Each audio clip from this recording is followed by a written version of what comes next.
Welcome back ya, kembali lagi bersama saya Adam Savana di pengentahu.com. Di video kali ini saya akan membahas bahasan gamepad yang part kedua, yaitu joystick analog yang mencangkup isinya itu tentang drifting, circularity, dead zone, Hall effect, potentiometer joystick, electromagnetic joystick. Dan oke, langsung saja kita masuk dalam pembahasannya.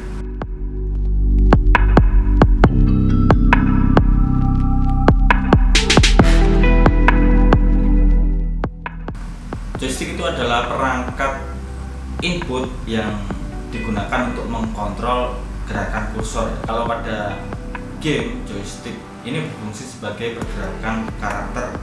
Kalau bahas joystick, pasti kalian sudah mengenal yang namanya drifting. Drifting ini adalah kondisi abnormal pada gerakan joystick atau respon yang tidak tepat pada yang menyebabkan karakter kita itu maju, mundur, kanan ke kiri, naik.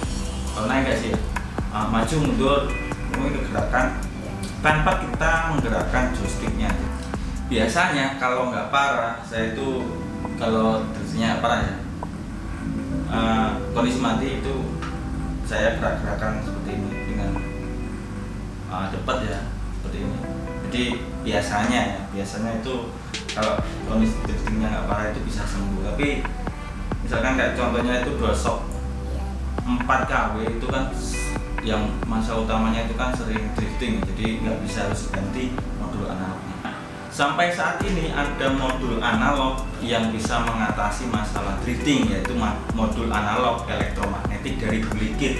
Nah, yang diaplikasikan pada salah satu gamepadnya. Kenapa saya sebutkan salah satu? Karena nggak semua gamepad dari kontrol dari Bulikit itu menggunakan elektromagnetic joystick ya. Yang ini Bulikit King Kong Pro 2 itu menggunakan electromagnetic joystick. Karena saya akan menjelaskan mengenai perbedaan modul analog yang biasa ini.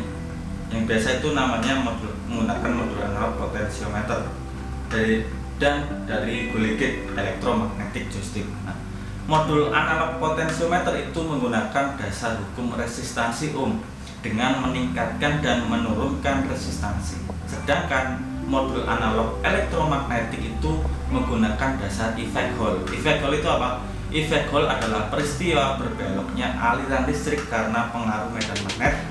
Disebut effect Hall karena ditemukan oleh Dr.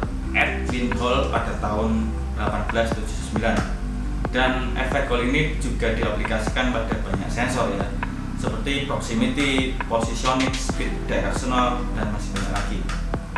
Nah, mekanisme modul analog potentiometer itu bergerak secara fisik ya, dan di dalam komponennya jika arus itu akan menyebabkan drifting.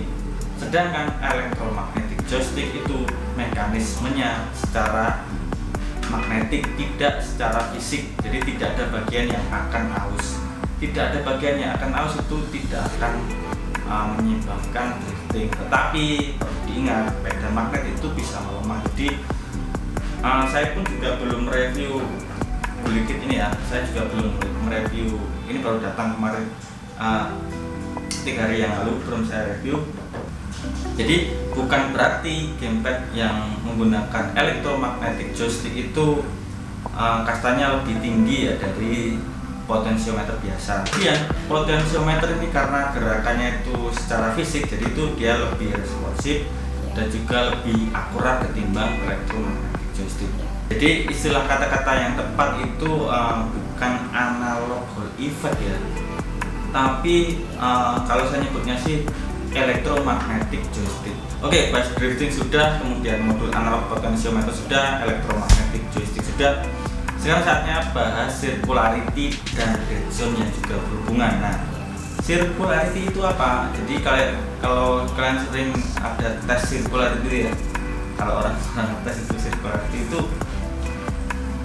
circularity bahasa Indonesianya adalah bentuk bundar. Dead zone adalah zona mati.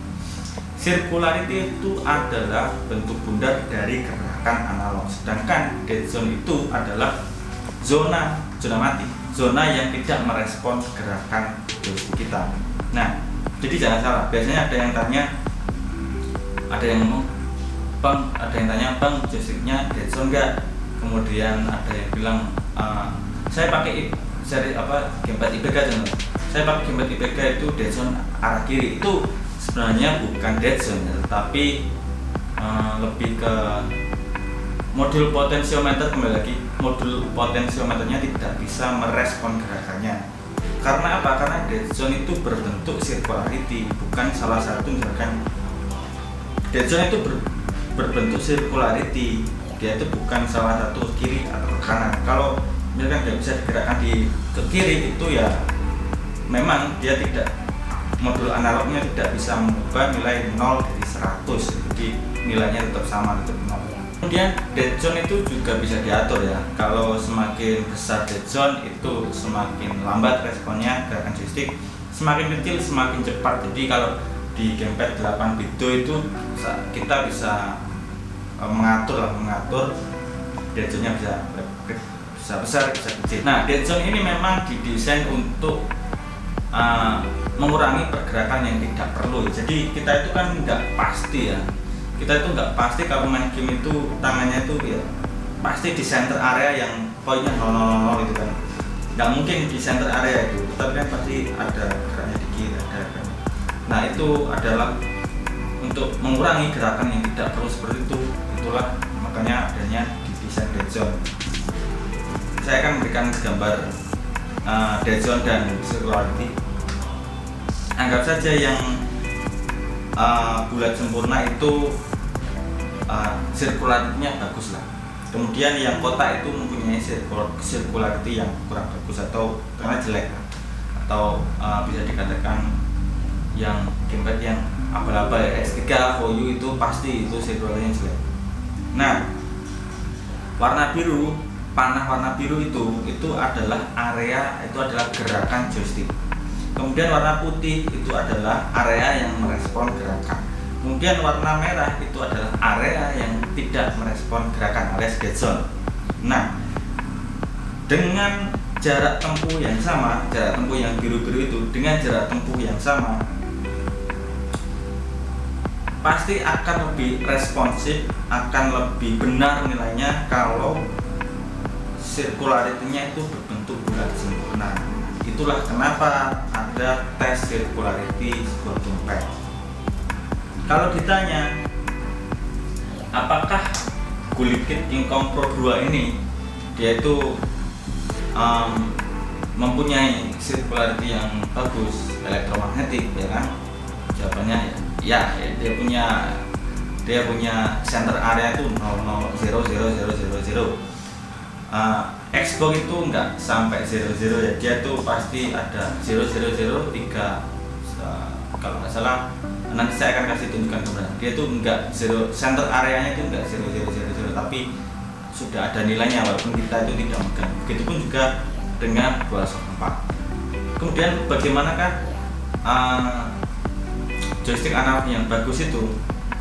Ya sebenarnya yang mempunyai ya seperti ini.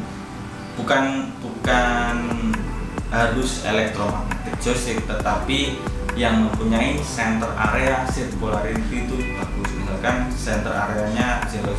Walaupun saya yakin gamepad yang menggunakan modul analog potensiometer yang kualitasnya itu bagus, dia tuh bisa lah 000 atau berbentuk circularity-nya itu enggak, errornya enggak terlalu banyak. Oke, mungkin cukup sekian ya pembahasan untuk analog ya, joystick analog.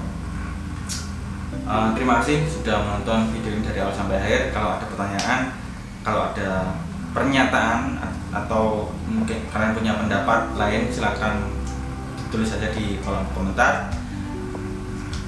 Saya Adam Savana, sampai ketemu di video selanjutnya.